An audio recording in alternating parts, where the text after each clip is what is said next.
NetPointi videotutorial alamdomeenide tegemine.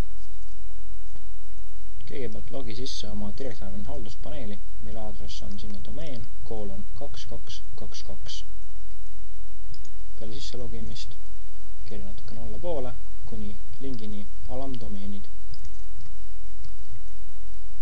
Alamdomeeni lisamiseks kirjuta alamdomeeni nimi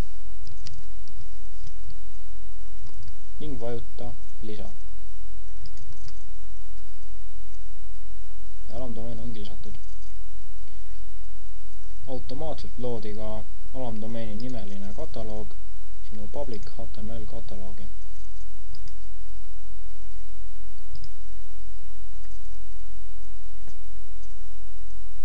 Kui minna oma alamdomeeni aadressile kohe peale selle lisamist, siis näete, et sinna on lisatud serveri poolt automaatselt placeholder file lihtsalt tekstiga, tegu on alamdomeeniga